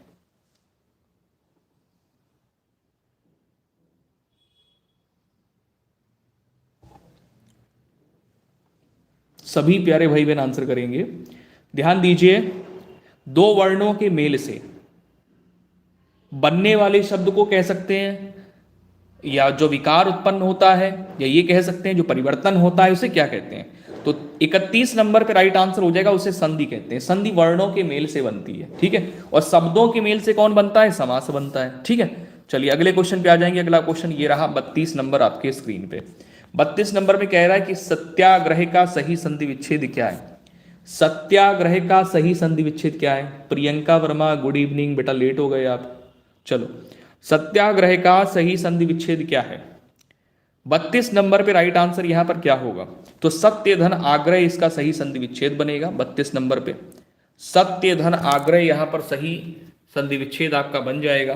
32 नंबर पे राइट आंसर आपका डी हो जाएगा, ठीक है। कौन सी संधि है यहां पर? तो दीर्घ संधि है। कौन सी संधि है? दीर्घ संधि है, ठीक है। नेक्स्ट क्वेश्चन पे आ जाइए। अगला क्वेश्चन ये रहा आपके स्क्रीन पे। कह रहा जिसे जीता ना जा सके उसके लिए एक शब्द क्या है या उपयुक्त शब्द क्या है? जिसे जीता ना जा सके उसके लिए एक शब्द क्या है, उपयुक्त शब्द क्या है, बताना है। बहुत सारे हमारे प्यारे भाई बहन जुड़े हुए, कहना चाहेंगे सेशन अगर आपको हेल्पफुल लगे तो सेशन को लाइक ज़रूर करिए, जिससे कि और भी लोगों तक लाइव सेशन पहुंचाया जा सके और भी लोग जुड़ पाए। दोस्तों जिसे जीता ना जा सके उसके लिए एक शब्द आपका यहां पर बन जाता है अजेय। क्या बनता है? अजेय, अजेय, ठीक है ना। अगले क्वेश्चन पे आ जाइए। अगला क्वेश्चन ये रहा आपके स्क्रीन पर 34 नंबर क्वेश्चन है। यहां पर आपसे कह रहा चिरंतन का सही विपरीतार्थक शब्द चुनिए। चिरंतन का सही विपरीतार्थक शब्द निम्न में से क्या होगा? तो चिरंतन का सही विलोम शब्द क्या बन जाता है आपका? नस्वर बनता है। क्या बनता है बेटा? नस्वर बनता है। ऑप्शन नंबर आपका ए सही होगा, राइट। नस्वर बनता है, ऑप्शन नंबर आपका ए बिल्कुल सही हो जाएगा। सभी ने ऑनलाइन कर दिया, बीएड का फॉर्म भर दिया सभी लोगों ने? बीएड का फॉर्म भर दिया सब लोगों ने? ठीक है, ज्यादा लेट लपेट मत करना। कुछ अगर समझ में ना आए कि फॉर्म कैसे भरना है, क्या क्या डॉक्यूमेंट लगने हैं, वो मैंने एक छोटा सा वीडियो बना करके बता दिया है कि क्या क्या डॉक्यूमेंट्स लगेंगे। हालांकि मैं वीडियो नहीं बना पाया हूँ, मुझे टाइम नहीं मिल पाया कि कैसे फॉर्म को भरना है, वो मैं आपको बता दूंगा कि कैसे फॉर्म को भरना है, उसके लिए बिल्कुल टेंशन मत लेना अगर फॉर्म अभी तक नहीं भरा है, ठीक है। हाँ, गलती नहीं करना क्योंकि फार्म में फीस बहुत लग रही है, ठीक है। 1400 रुपये फीस पे करनी है। अगर गलती आपने कर दी तो सुधारने का मौका नहीं मिलता है। इस चीज़ का आप लोग ख्याल रखना। पिछली बार कई स्टूडेंट ऐसे हैं जिन्होंने गलतियाँ करी थी, ठीक है। तो फिर थोड़ी समस्या हो जाती है, फिर उसके उपाय बताने पड़ते हैं, आप लोग भी परेशान होते हो। 35 नंबर पे कह रहा है कि नाक का बाल होना, मुहावरे का सही अर्थ क्या है? नाक का बाल होना, मुहावरे का सही अर्थ क्या है? बहुत बढ़िया। 35 नंबर पे आपका राइट आंसर क्या होगा? नाक का बाल होना यानी, अब देखो, नाक में बीमारी होना बिल्कुल गलत, शत्रु होना बिल्कुल गलत, दरियादिली होना बिल्कुल गलत। तो क्या करोगे? अकारण प्रिय होना, अकारण प्रिय होना। सर जी आपसे विनम्र निवेदन करना चाहता हूँ कि मैं आपके इंस्टाग्राम पर एक मैसेज डालूंगा, आप उसे ध्यानपूर्वक देख लीजिएगा। ठीक है, देख लूंगा। ठीक ठीक ठीक, चलो 36 नंबर क्वेश्चन पे आ जाओ भाई। 36 नंबर क्वेश्चन में आपसे कह रहा है कि 8 कन्नौजियां 9 चूल्हे, लोकोक्ति का सही अर्थ क्या है? मस्त रहना, फाका करना, अलगाव की स्थिति, संपन्नता की स्थिति। निम्न में से सही आंसर क्या होगा? देखिए 36 नंबर पे राइट आंसर आपका यहां पर हो जाएगा कि 8 कन्नौजियां 9 चूल्हे, यानी अलगाव की स्थिति होगी। यहां पे क्या होगी? अलगाव की स्थिति। इसका जो अर्थ निकल के आएगा अलगाव की स्थिति का निकल के आएगा। नेक्स्ट क्वेश्चन आ जाइए। अगला क्वेश्चन ये रहा आपके स्क्रीन पर। और अब मैं आपको एक बात और बताना चाहता हूं, सभी को सूचित कर दूं, जो हमारे प्यारे भाई बहन जुड़े हुए हैं, जो सीरियस होकर के तैयारी कर रहे हैं बीएड की या किसी अन्य एग्जाम की, ठीक है। तो मैं देखिए 8 बजे वाली जो क्लास आपकी चल रही है, ठीक है, 8 बजे वाली जो क्लास आपकी चल रही है, शाम को 8 बजे वाली जो प्रैक्टिस क्लास है, इसमें आपको देखिए हिंदी मिल रही है प्रैक्टिस करने को, प्लस यहाँ पर आपको जीके मिलेगी टॉपिक वाइज। अभी मैं टॉपिक वाइज जो जीके है वो स्टार्ट करूंगा, तो टॉपिक वाइज आप लोग कवर कर लेंगे, उसके बाद में मैं फिर से रिवीजन करा दूंगा, तो आपको वो अच्छे से समझ में आ जाएंगे क्वेश्चन और याद रहेंगे, ठीक है। जो इंपॉर्टेंट क्वेश्चन रहते हैं जीके के वही मैं लूँगा, क्योंकि बहुत ज़्यादा लेकर के नहीं चलना है, वही लेकर के चलना है जो आपकी परीक्षा में पूछा जाता है, जो आपके सिलेबस में उतना ही पढ़ाएंगे। बहुत ज़्यादा भड़बड़ नहीं काटेंगे कि ये भी लो, वो भी लो, ये भी लो, वो भी लो, जो आपके लिए ज़रूरी है वही कराएंगे केवल, ठीक है। चलो 36 नंबर क्वेश्चन में, गौशाला में कौन सा समास है? देखो गौशाला में जब समास विग्रह करते हो तो गायों के लिए शाला, ठीक है। तो क्या किया आपने? गायों के लिए शाला किया, राइट। अब बात यहां पर यह आती है, देखो पहचानने के 2 तरीके होते हैं, हर चीज के 2 पहलू होते हैं, सिक्के के 2 पहलू होते हैं। तो भैया यहां पर ध्यान देना, जहां पर आपको कारक चिन्हों का लोप मिले, जहां पर आपको क्या मिले? कारक चिन्हों का लोप मिले, वहां पर तत्पुरुष समास होगा।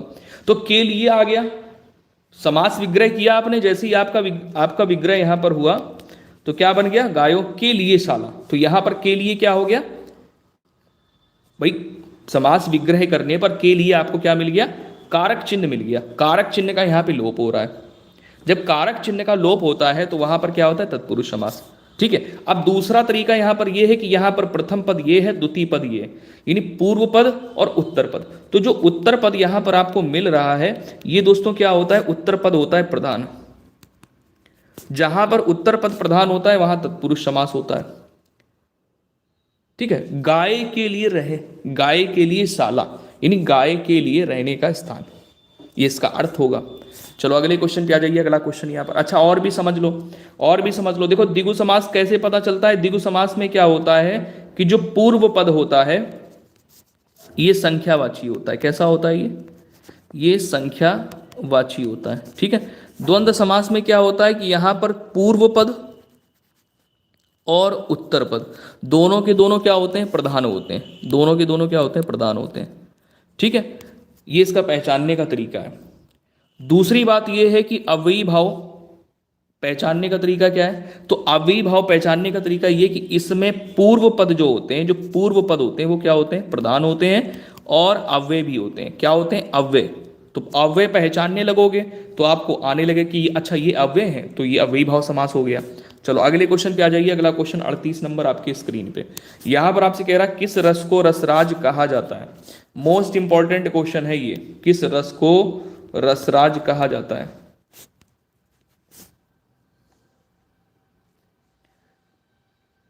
कोई बात नहीं, इतनी टेंशन मत लिया करो, साइंस का टेंशन है ना, क्लास तो करवाएंगे।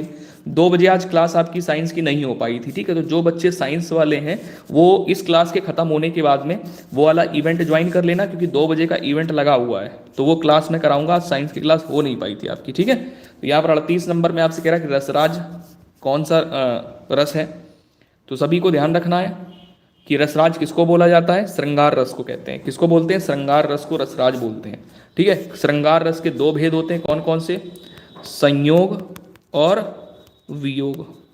श्रृंगार रस के 2 भेद होते हैं, ध्यान रखना, कौन कौन से, संयोग और वियोग, ठीक है। श्रृंगार रस में क्या होता है, जहां पर नायक और नायिकाओं के मिलने का वर्णन होता है, वहीं वियोग रस में क्या होता है, नायक और नायिकाओं के दूर होने का वर्णन होता है, ठीक है। अगले क्वेश्चन पे आ जाइए। अगला क्वेश्चन ये रहा आपके स्क्रीन पे।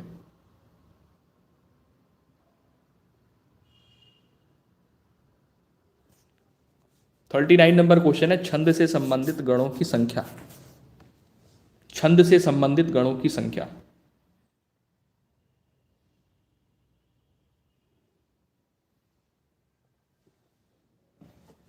थर्टी 39 पे राइट आंसर आपका क्या होगा। छंद से संबंधित गणों की 8 होती हैं। कितनी संख्याएं होती हैं गणों की, 8 संख्याएं होती हैं, ठीक है। नेक्स्ट क्वेश्चन पे आ जाइए। अगला क्वेश्चन ये रहा आपके स्क्रीन पर, 40 नंबर क्वेश्चन है। 40 नंबर में देखिए आपसे क्या पूछ रहा है, कह रहा कि वही मनुष्य है जो मनुष्य के लिए मरे। बहुत ध्यान से समझना, वही मनुष्य है जो मनुष्य के लिए मरे, पंक्ति में कौन सा अलंकार है। सभी प्यारे भाई बहन आंसर करेंगे। 40 नंबर क्वेश्चन आपके स्क्रीन पे, क्वेश्चन नंबर डाल करके आंसर किया करिए।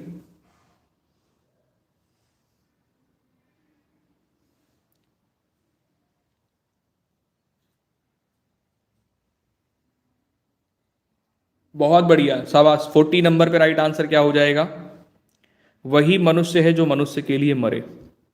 इस पंक्ति में क्या है, यमक अलंकार हो जाएगा। यहां पर क्या होगा, एक ही शब्द जब 2 बार प्रयोग में लिया जाता है तो वहां पर यमक अलंकार होता है। नेक्स्ट क्वेश्चन पे आ जाइए। अगला क्वेश्चन ये रहा आपके स्क्रीन पे, 46 नंबर क्वेश्चन है। यहां पर आपसे ये कह रहा है कुमार संभवम के रचयिता कौन है। तुलसीदास हैं, कालिदास हैं, सूरदास हैं, कबीर हैं।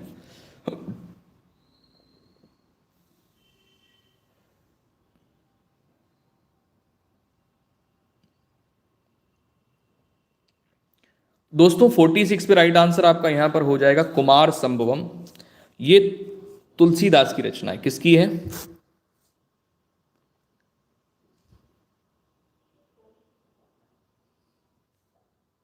तुलसीदास की नहीं है, सॉरी कालिदास की है, कबीर की नहीं, कालिदास की रचना है।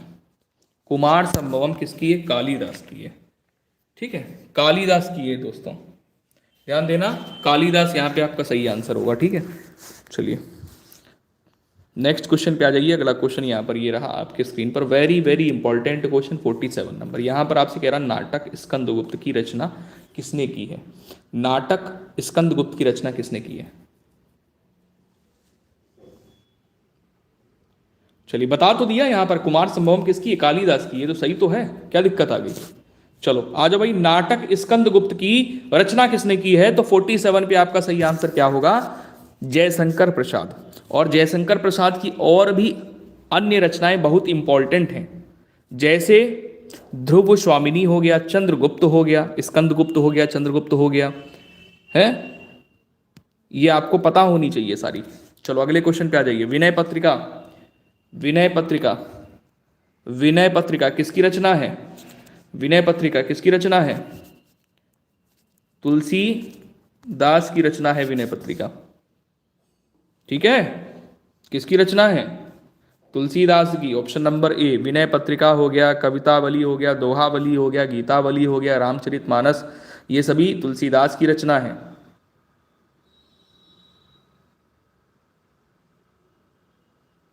नेक्स्ट क्वेश्चन आ जाइए। 49 नंबर क्वेश्चन है, अंधा युग किसकी रचना है। अंधा युग किसकी रचना है, 49 पे अंधा युग किसकी रचना है। बहुत सारे हमारे प्यारे भाई बहन जुड़े हुए हैं, अगर आपको क्लास हेल्पफुल लग रही है तो क्लास को ज़रूर से ज़रूर लाइक करें, जिससे कि आपको सभी क्लासों के नोटिफिकेशन मिल पाएँ और साथ ही साथ और भी लोगों तक लाइव सेशन पहुंच पाए और भी लोग जुड़ पाए। 49 पे राइट आंसर यहाँ पर हो जाएगा अंधा युग। ये धर्मवीर भारती की रचना है। किसकी है? Dharmveer Bharati. Dharmveer Bharati, option number A right होगा। नेक्स्ट क्वेश्चन आ जाइए। अगला क्वेश्चन ये रहा, हिंदी का आखिरी क्वेश्चन। इसके बाद हम लोग करेंगे जी के टॉपिक वाइज। भारत का शेक्सपियर किसे कहा जाता है? भारत का शेक्सपियर जो है वो किसे कहा जाता है? चलो जल्दी से बताओ सही आंसर आपका क्या होगा। जल्दी से बताओ भाई सही आंसर आपका क्या होगा, क्योंकि आज से क्या ना हिस्ट्री स्टार्ट कर रहे हैं बेटा जीके में, तो डेली एक एक क्लास लेते रहोगे तो कवर हो जाएगी। ऐसे तो आप लोग पढ़ोगे नहीं। अगर पढ़ रहे हो लूसेंट से पढ़ते रहना हिस्ट्री, और इधर आप लोग प्रैक्टिस करते रहना। शाम को दिन में आपने आधे घंटे टाइम निकाल के लूसेंट से पढ़ लिया और यहाँ आपने प्रैक्टिस कर ली। आपको अच्छे से समझ में आएंगे क्वेश्चन और याद रहेंगे। ठीक है ना?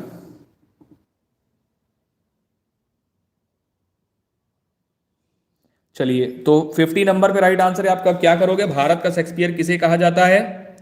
कालिदास को। ध्यान रखना, भारत का जो शेक्सपियर है वो किसे कहते हैं? कालिदास को कहते हैं। ऑप्शन नंबर बी बिल्कुल सही होगा। ठीक है, मोस्ट इंपॉर्टेंट क्वेश्चन। चलिए एक बार कमेंट जरूर कर दीजिएगा कि आपने 50 में से कितने क्वेश्चन सही किए। ठीक है, कितने क्वेश्चन सही किए आप लोगों ने? जल्दी से कमेंट कर दीजिए 50 में से कितने क्वेश्चन आप लोग सही कर पाए हैं। 50 में से कितने क्वेश्चन आप लोग सही कर पाए? जल्दी से बताओ फटाफट से। 50 में से कितने क्वेश्चन आप लोगों ने सही किए? जल्दी से कमेंट करेंगे सभी प्यारे भाई बहन फटाफट से। 50 में से कितने क्वेश्चन आप लोगों ने सही किए? कमेंट करके ज़रूर बताएं। बातचीत बिल्कुल ना करें, बातचीत बिल्कुल ना करें। जिस काम से आए वो काम करिए, अच्छा होगा आपके लिए। चलो पहला क्वेश्चन ये रहा आपके स्क्रीन पे। जीके में सबको रिप्लाई करना होता है बेटा। चलो पहला क्वेश्चन ये रहा आपके स्क्रीन पर। यहां पर आपसे कह रहा है कि भारत के नामकरण के संदर्भ में भारतवर्ष का उल्लेख किस ग्रंथ में मिलता है? ध्यान दीजिए, इंपॉर्टेंट क्वेश्चन है। भारत के नामकरण के संदर्भ में भारतवर्ष का उल्लेख किस ग्रंथ में मिलता है? भारत के नामकरण के संदर्भ में भारतवर्ष का जो उल्लेख है ये किस ग्रंथ में मिलता है? तो राइट आंसर हो जाएगा अष्टाध्यायी। क्या आंसर हो जाएगा? अष्टाध्यायी। ध्यान रहेगा सबको। शैलेश पाल, खुश रहो भाई। चलो यहां पर आ जाओ। ऑप्शन नंबर ए राइट हो जाएगा यहाँ पे, ध्यान रखना, अष्टाध्यायी। अगला क्वेश्चन सेकंड नंबर आपके स्क्रीन पर है। यहाँ पर आपसे ये कह रहा है निम्नलिखित में से किसका निवास स्थान होने के कारण भारत का नाम आर्यावर्त पड़ा? निम्नलिखित में से किसका निवास स्थान होने के कारण भारत का नाम आर्यावर्त पड़ा?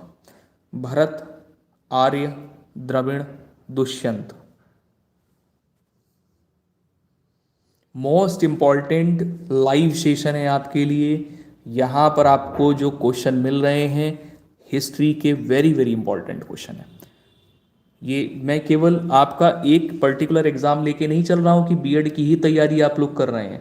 भाई कुछ लोग, कुछ ऐसे भी स्टूडेंट होंगे जो एसएससी की तैयारी कर रहे होंगे, कुछ ऐसे स्टूडेंट होंगे जो यूपी गवर्नमेंट से आने वाली वैकेंसी जो है उनकी तैयारी कर रहे होंगे, है ना, कॉम्पिटिटिव एग्जाम से टच में रहते होंगे। तो ये आपके लिए बहुत ज़्यादा हेल्पफुल लाइव सेशन होगा। सेकंड नंबर पे राइट आंसर हो जाएगा आर्य।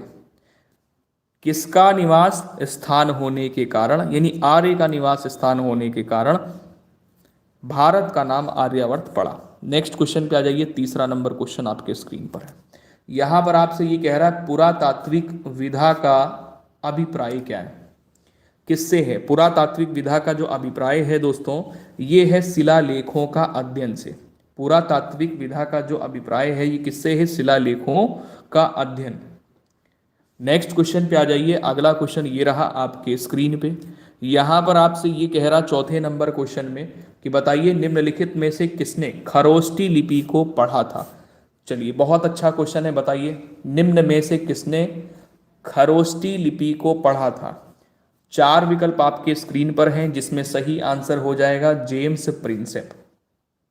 निम्नलिखित में से किसने सर्वप्रथम खरोष्टी लिपि को पढ़ा था? तो जेम्स प्रिंसेप ने। ऑप्शन नंबर डी बिल्कुल करेक्ट होगा।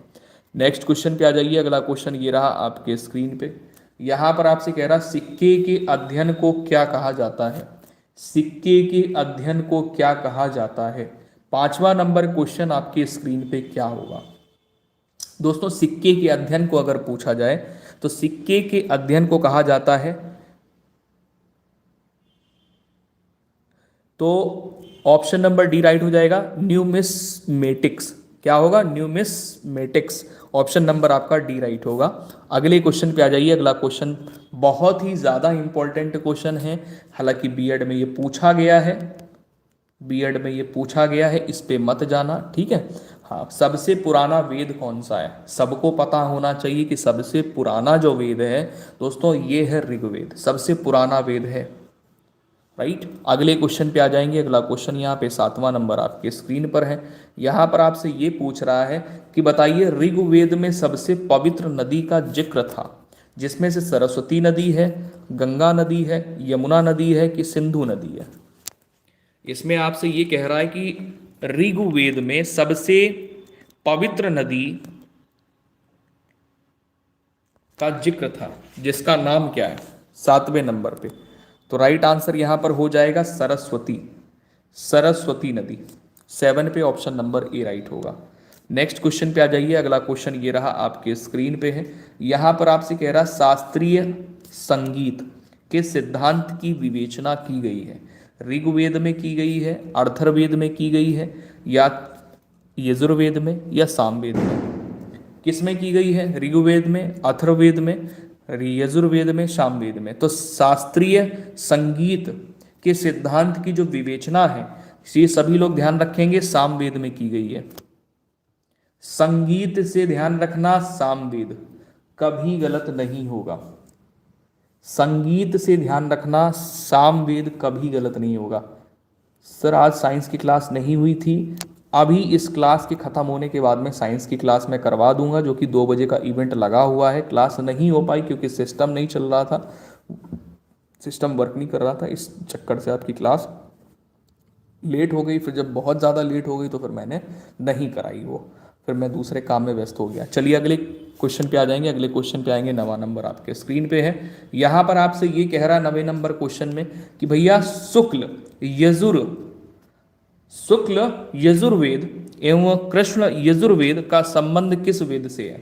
शुक्ल यजुर्वेद और कृष्ण यजुर्वेद, इसका संबंध जो है ये किस वेद से है, ऋग्वेद से है, अथर्ववेद से है, यजुर्वेद से है, या फिर सामवेद से है। तो 90 नंबर पे राइट आंसर भैया शुक्ल यजुर्वेद और कृष्ण यजुर्वेद, भैया ये किससे संबंधित है, यजुर्वेद से, राइट। अगले क्वेश्चन पे आ जाएंगे। अगला क्वेश्चन, जिनका जिनका गोल गोल घूम रहा है उसको रिफ्रेश जरूर कर लें, जिनका जिनका गोल गोल घूम रहा है वो सभी प्यारे भाई बहन सेशन को रिफ्रेश कर लें या फिर कट करके रिज्वाइन कर लें, ठीक है, कट करके रिज्वाइन कर लीजिए। यहां पर देखिए आपसे कह रहा है आयुर्वेद अर्थात जीवन का विज्ञान, आयुर्वेद को बोलते हैं जीवन का विज्ञान, ठीक है। इसका उल्लेख सर्वप्रथम मिलता है कहां से, किन वेदों से मिलता है। तो 10वें नंबर पे राइट आंसर हो जाएगा अथर्ववेद से, आयुर्वेद का यानी जीवन का विज्ञान, इसका उल्लेख यहां पर मिलता है सर्वप्रथम अथर्ववेद से।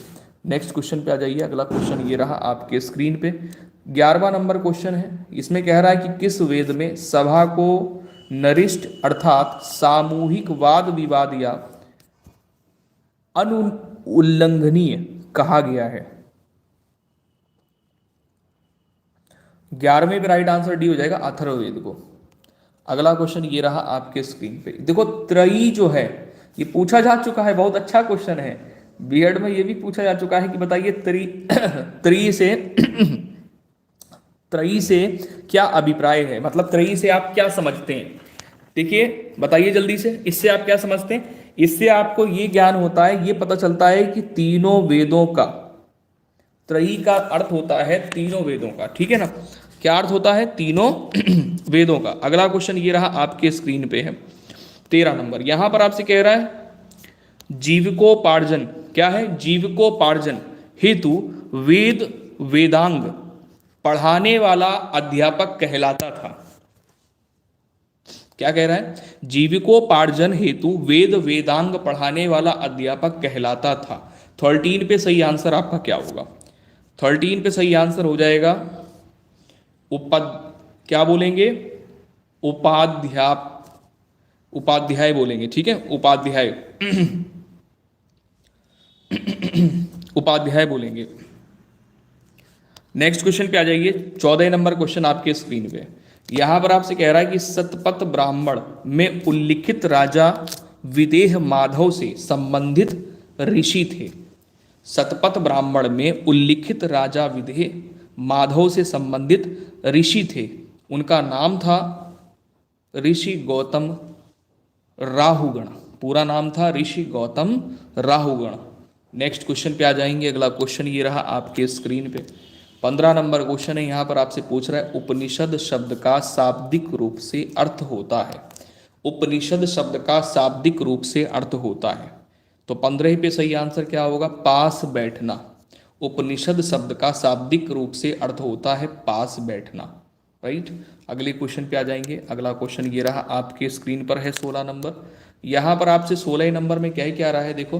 भारतीय क्या कह रहा है? भारतीय प्रतीक पर उत्कीर्ण यानी सत्यमेव जयते लिया गया है।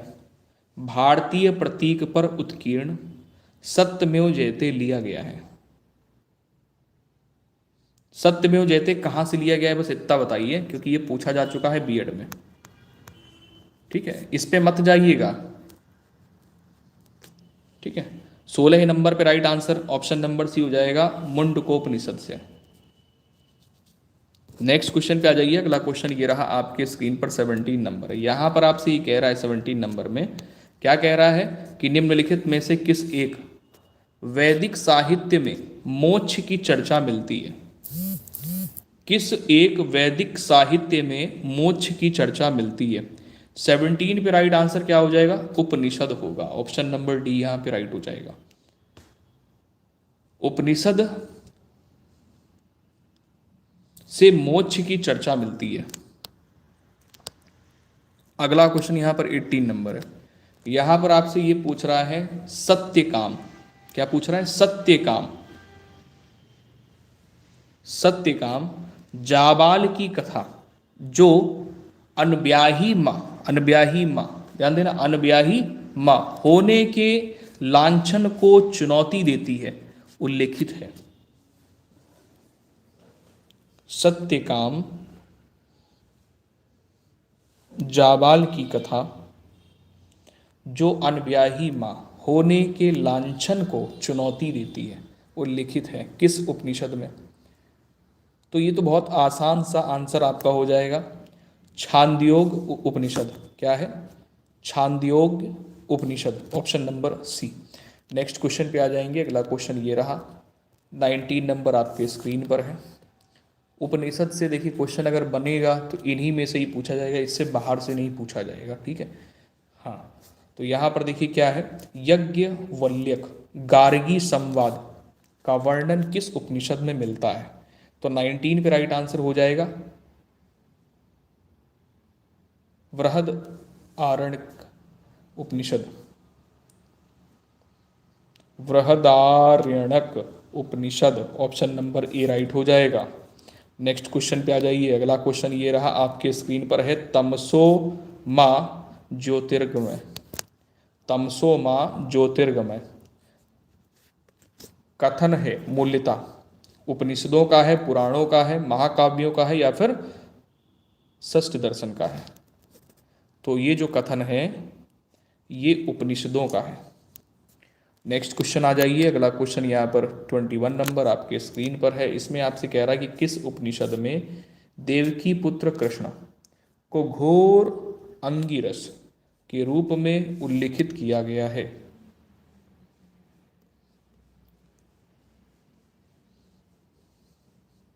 राइट आंसर यहाँ पर हो जाएगा छांदोग्य उपनिषद।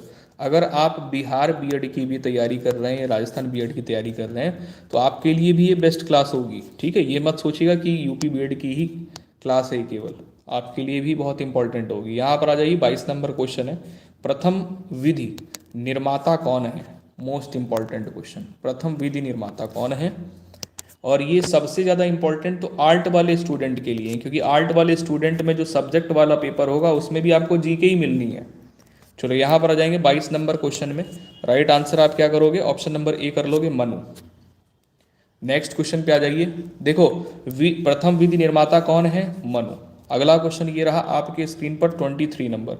23 नंबर में आपसे ये कह रहा है कि सत सहस्त्री संहिता उपनाम निम्नलिखित में से किस ग्रंथ का है। सत सहस्त्रीय संहिता उपनाम निम्नलिखित में से किस ग्रंथ का है। 23 नंबर पे राइट आंसर हो जाएगा डी, महाभारत। सत सहस्त्रीय संहिता उपनाम निम्नलिखित में से किस ग्रंथ का है, तो महाभारत। अगला क्वेश्चन ये रहा आपके स्क्रीन पर 24 नंबर क्वेश्चन है, आदि काव्य की संज्ञा किसे दी जाती है। आदि काव्य की संज्ञा किसे दी जाती है, मोस्ट इंपॉर्टेंट क्वेश्चन है। 24 पे राइट आंसर हो जाएगा रामायण। आदि काव्य की संज्ञा किसे दी जाती है, रामायण को। अगला क्वेश्चन है पुराणों की संख्या कितनी है। मोस्ट इंपॉर्टेंट क्वेश्चन, पुराणों की संख्या कितनी है। पुराणों की संख्या कितनी मानी जाती है, 18। पुराणों की संख्या कितनी है, 18। 25 में, बहुत बढ़िया अंजू देवी, वेरी गुड, शाबाश। मोशेल, बहुत बढ़िया, शाबाश। आशीष यादव, शैलेश पाल, ज्योति मौर्य, कोमल, वेरी गुड। चलो अगले क्वेश्चन पे आ जाइए। अगला क्वेश्चन ये रहा आपके स्क्रीन पे 26 नंबर। यहां पर आपसे कह रहा है कि सर्वाधिक प्राचीनतम पुराण कौन सा है।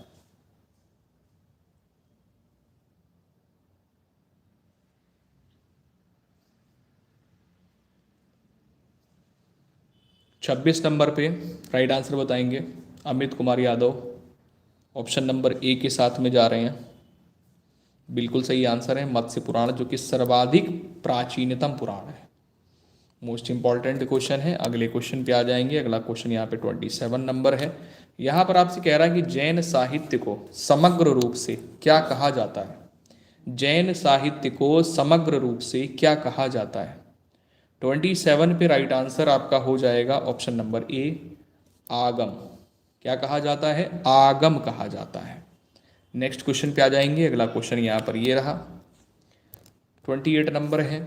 इसमें कह रहा जैन भिक्षुओं के आचार नियमों का उल्लेख किस साहित्य में मिलता है। जैन भिक्षुओं के आचार नियमों का उल्लेख किस साहित्य में मिलता है। 28 पे राइट आंसर क्या हो जाएगा, अमित कुमार यादव सबसे पहले आंसर दिया है 28, ऑप्शन नंबर डी। राम भजन ऑप्शन नंबर सी के साथ में जा रही हैं। बेटा ये जीके की क्लास है, सबके लिए है, ठीक है। 28 पे राइट आंसर ऑप्शन नंबर यहाँ पर बी राइट कर लेंगे, जिसमें सही आंसर क्या हो जाएगा, आचारांग सूत।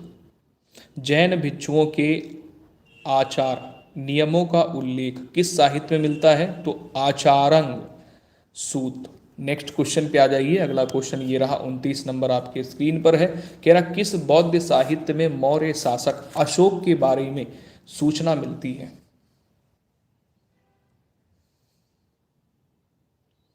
29 पे right answer option number C कर लेंगे।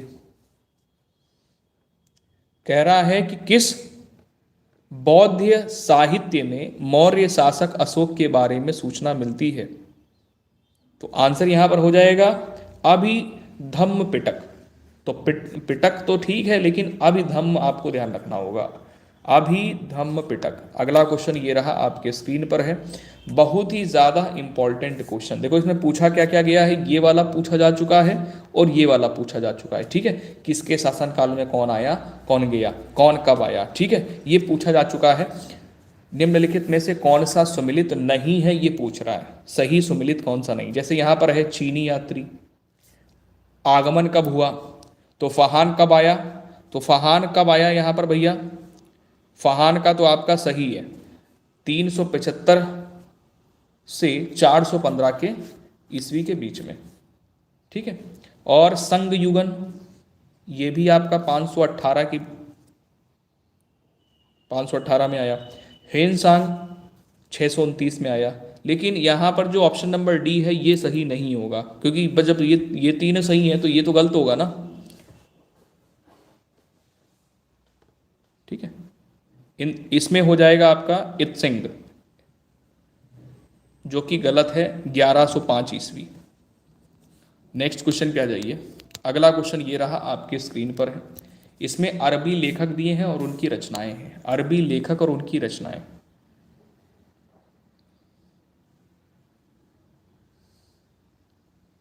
इसमें कह रहा कौन सा एक सही सुमिलित है, कौन सा एक सही सुमिलित है।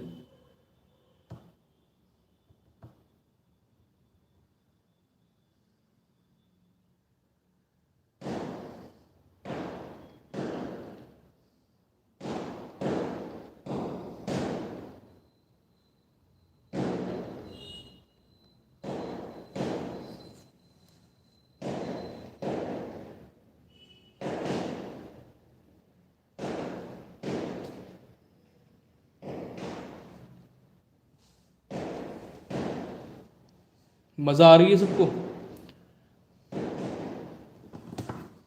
पटाखे सुनने में?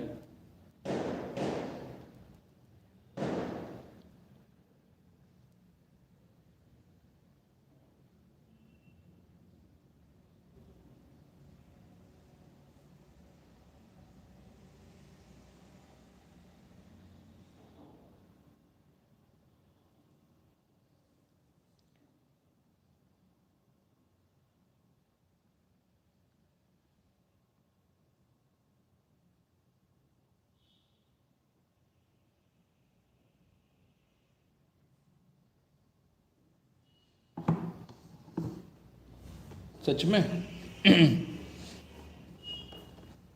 एक सेकंड, थोड़ा टेक्निकल इशू हो गया था ना, कमेंट्स आपकी नहीं आ रही थी मेरे पास में। अरे वाह, अरे वाह, चलो।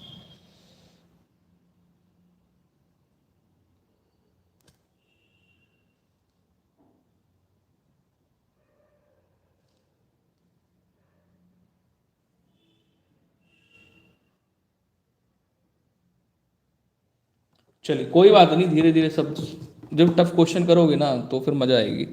चलो 31 नंबर क्वेश्चन में देखिए, आपसे कह रहा अरबी लेखक और रचनाएं, कौन सा सही सम्मिलित है। तो 31 नंबर पे सही आंसर आपका क्या हो जाएगा यहाँ पे, अल मशूदी की सही रचना यहाँ पर दी गई है मुरुज अल जहाब। ठीक है, ये सही रचना आपको दी गई है। तो केवल पहला ही विकल्प है जो कि सही है 31 में, बाकी तीन ये विकल्प सही सुमिलित नहीं है। रहा आपके स्क्रीन पर 32 नंबर। यहां पर आपसे कह रहा है कि भारत में मानव का सर्वप्रथम साक्ष्य कहां से मिलता है।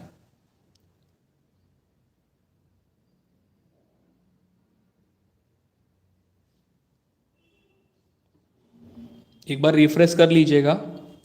ठीक है, अभी, हाँ,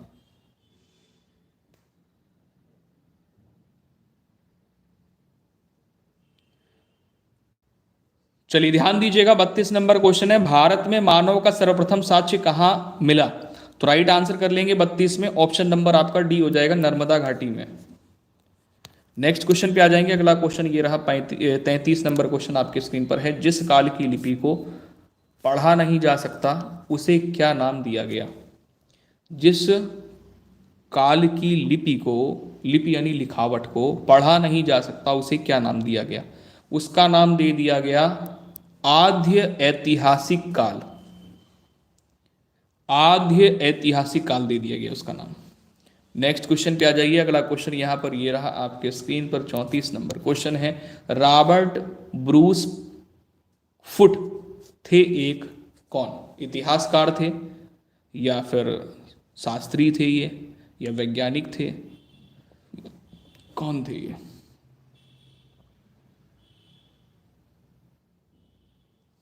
चलो आंसर दो, 34 नंबर क्वेश्चन है। 34 में सही आंसर आप क्या करोगे। चलिए 34 में सही आंसर देखो दिया है आशीष ने, आशीष यादव, बहुत बढ़िया, ये विकल्प बिल्कुल सही है। भूगर्भ वैज्ञानिक थे ये, रॉबर्ट ब्रूस फुट। ठीक है। नेक्स्ट क्वेश्चन आ जाइए। अगला क्वेश्चन ये रहा आपके स्क्रीन पे। 17 कह रहे हैं, 35 नंबर क्वेश्चन, 35 नंबर है। भारतीय पुरातत्व का जनक किसे कहा जाता है? ये मोस्ट इंपॉर्टेंट क्वेश्चन है। कुछ क्वेश्चन कठिन हैं, उनको भी आपको ध्यान में रखना है, और प्लस कुछ क्वेश्चन हैं जो आसान भी हैं और हमें जानकारी नहीं है उनके बारे में, और ये इंपॉर्टेंट भी हैं। जैसे भारतीय पुरातत्व का जनक किसे कहा जाता है? तो 35 नंबर पर राइट आंसर ऑप्शन नंबर ए कर लेंगे, एलेक्जेंडर कनिंघम को। ऑप्शन नंबर ए राइट होगा। ठीक है। नेक्स्ट क्वेश्चन पे आ जाइए। अगला क्वेश्चन यहाँ पर 36 नंबर आपके स्क्रीन पर है। इतिहास के आरंभिक काल को निम्नलिखित में से क्या कहा जाता है? इतिहास का जो आरंभिक काल है इसको क्या कहा जाता है? इसको बोला जाता है पुरा पाषाण काल। क्या कहते हैं इसको बेटा? पुरा पाषाण काल कहते हैं। ध्यान देना, पुरा पाषाण काल। चलिए, जबकि मैंने इतना सब कुछ बंद कर रखा है फिर भी पटाखों की आवाज आती रहती आती रहती आती रहती। सब बंद कर रखा है लेकिन फिर भी पटाखों की आवाज आ रही है।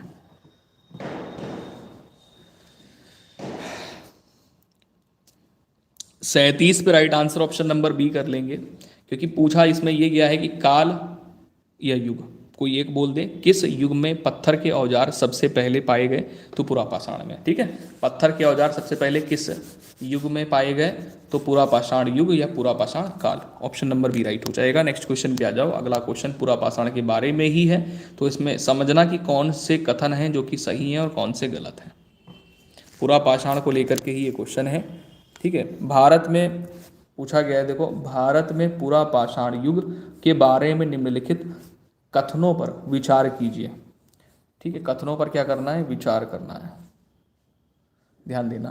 पहले में क्या कह रहा है? पहले कथन में देखो क्या कह रहा है कि विभिन्न युगों को पत्थर के औजारों के प्रकार और शिल्प विज्ञान के आधार पर पहचाना जाता है।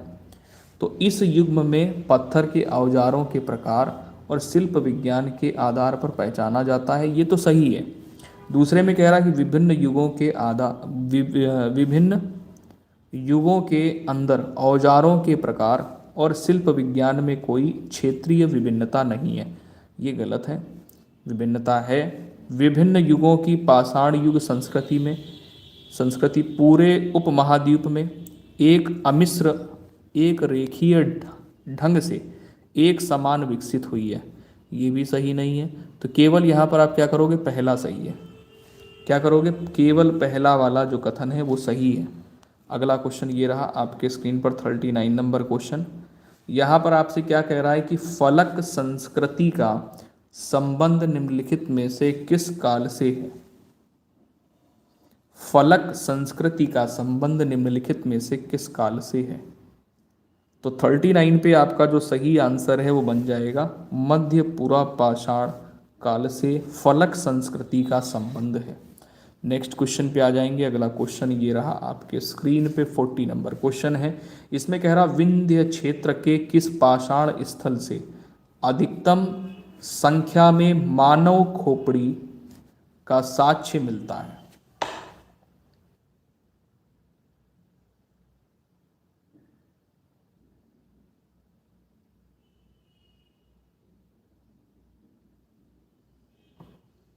क्या बात है भाई, ये कौन है? ये सब करोगे तो फिर मैं क्लास में दोबारा आने नहीं दूंगा। ठीक है, तुरंत ब्लॉक कर दूंगा। पहले भी बता चुका हूँ कि ऐसी हरकतें नहीं होनी चाहिए। अगर आपको यहाँ पढ़ना है, क्लास लेना है, तो आप अच्छे से क्लास लो, वरना ज़रूरत नहीं है क्लास लेने की। ठीक है,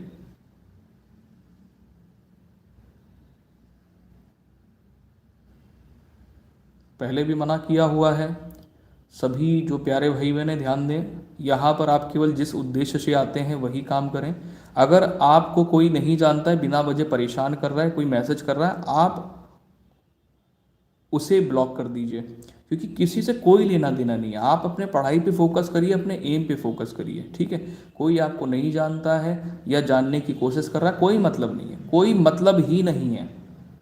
आप केवल और केवल अपना टाइम लॉस करोगे, अपना समय बर्बाद करोगे उसके चक्कर में, और कुछ नहीं। तो आप जिस काम से आते हो केवल वही काम करना।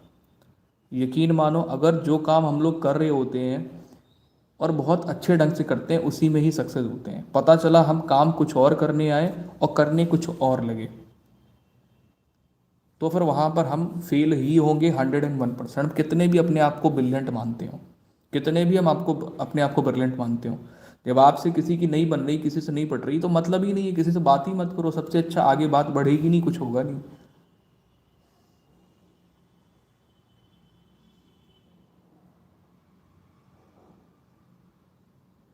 कोई बात नहीं, देखो मैं कह रहा हूं अगर सामने वाला बोल रहा है कुछ, तो उसका मुंह गंदा होगा, ठीक है। अगर आप अपनी जगह सही हैं तो आपको कोई गलत बोल ही नहीं सकता है, ठीक है। चलो, अब किसी को कुछ भी बोलने की जरूरत नहीं है, जो काम करने आए वो काम करो, नहीं तो फिर आप यहां से जा सकते हो, ठीक है। मैं दोबारा से बोलूंगा नहीं कुछ, मैं तुरंत सीधे ब्लॉक कर दूंगा।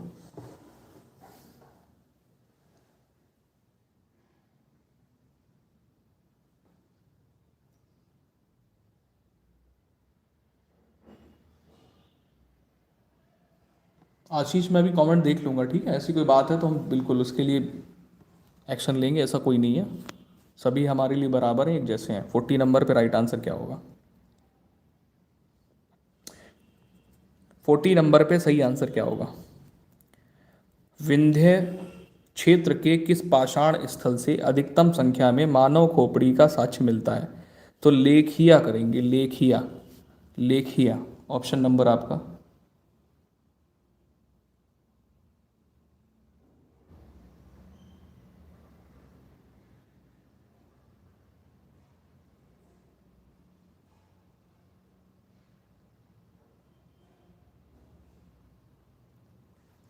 ठीक है, ऑप्शन नंबर डी यहाँ पे राइट हो जाएगा। नेक्स्ट क्वेश्चन पे आ जाइए। 14 नंबर क्वेश्चन आपके स्क्रीन पर है।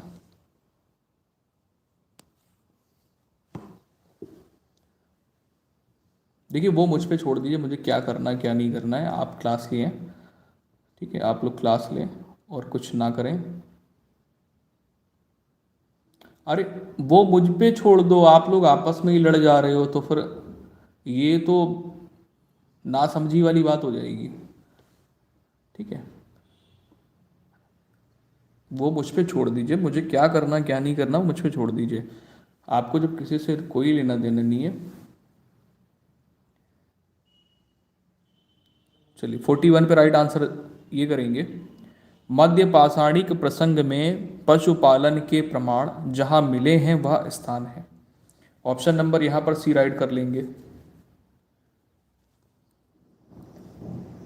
आदमगढ़। अगला क्वेश्चन ये रहा आपके स्क्रीन पे, 42 नंबर है। हड्डी से निर्मित आभूषण भारत में मध्य पाषाण काल के संदर्भ में प्राप्त हुए हैं।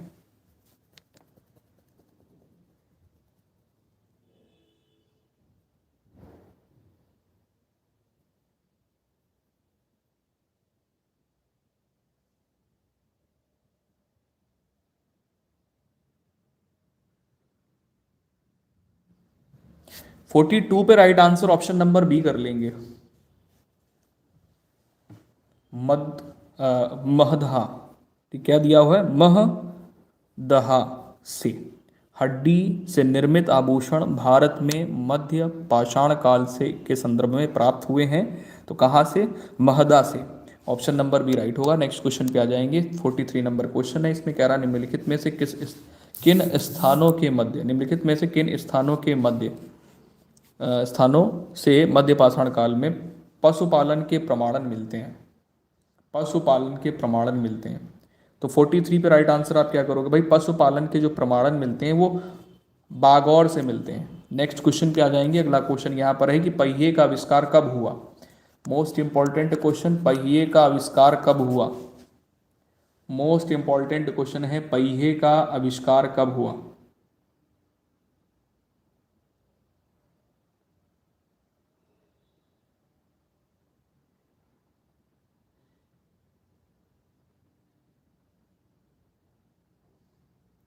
पहिए का आविष्कार कब हुआ? 44 पे राइट आंसर यहाँ पर कर लेंगे, नव पाषाण काल में। ऑप्शन नंबर ई राइट होगा। नेक्स्ट क्वेश्चन पे आ जाएंगे। अगला क्वेश्चन मैं यहाँ पर 45 आपके सामने लेकर चलो भैया आ जाओ। निम्नलिखित में से किस स्थान से मानव कंकाल के साथ कुत्ते का कंकाल भी शवाधन शवा शवाधान से प्राप्त हुआ है? चलिए, हाँ इसमें क्या कह रहा है देखो, निम्नलिखित किस स्थान से मानव कंकाल के साथ कुत्ते का कंकाल भी शवाधान से प्राप्त हुआ है? तो ब्रह्मगिरी है, बुर्जहोम या चिरांद, मास्की। तो 45 पे राइट आंसर आप क्या करोगे? बुर्जहोम करोगे। मानव कंकाल के साथ साथ कुत्ते का कंकाल भी यहाँ से प्राप्त हुआ है। शवाधान से प्राप्त हुआ है मतलब जिसमें शव रखते हैं ना। यहाँ पर आ जाएंगे 46 में। इसमें क्या है? राख का टीला निम्नलिखित में से किस नवपाषाणिक स्थल से संबंधित है?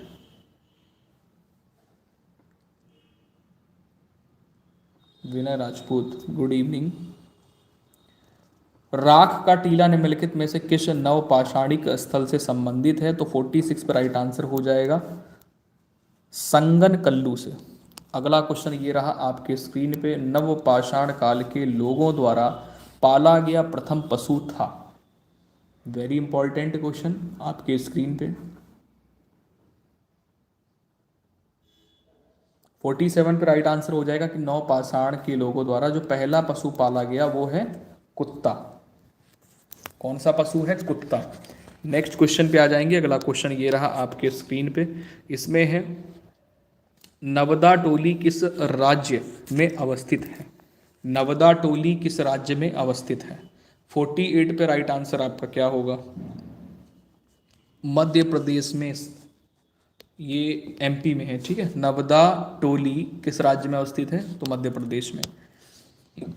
49 पे आ जाएंगे, निम्नलिखित में से किसको चाल कोथिक चाल कोलिथिक युग भी कहा जाता है? किसको चाल कोलिथिक युग भी कहा जाता है? पूर्व पाषाण युग को, नवपाषाण युग को, ताम्रपाषाण युग को, लौह युग को?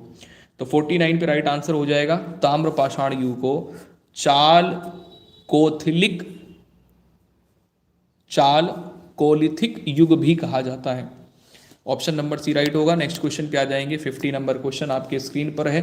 वृहत पाषाण स्मारकों की पहचान की गई है। वृहत पाषाण स्मारकों की पहचान की गई है। 50 पे राइट आंसर आप क्या करोगे? तो मृतक को दफनाने के स्थान के रूप में, मृतक को दफनाने के स्थान के रूप में। नेक्स्ट क्वेश्चन आ जाइए। अच्छा 50 क्वेश्चन हो गए। देखिए 50 क्वेश्चन आपके हिंदी के हो गए और 50 क्वेश्चन आपके जीके के टॉपिक वाइज हो गए, जो कि प्राचीन इतिहास के क्वेश्चन थे, ठीक है। तो टॉपिक वाइज इस प्रकार से प्राचीन इतिहास में हम लोग पढ़ने वाले हैं। जो अभी हम लोगों ने स्टार्ट किया है प्रागैतिहासिक काल के क्वेश्चन, ऐतिहासिक स्रोत वाले क्वेश्चन, इसके बाद सिंधु घाटी के हड़प्पा सभ्यता वाले क्वेश्चन करेंगे, फिर वैदिक काल के क्वेश्चन होंगे, ठीक है। इसी प्रकार से फिर मौर्य काल के क्वेश्चन करेंगे, गुप्त काल के क्वेश्चन करेंगे, ठीक है ना। चलिए तो ध्यान दीजिएगा।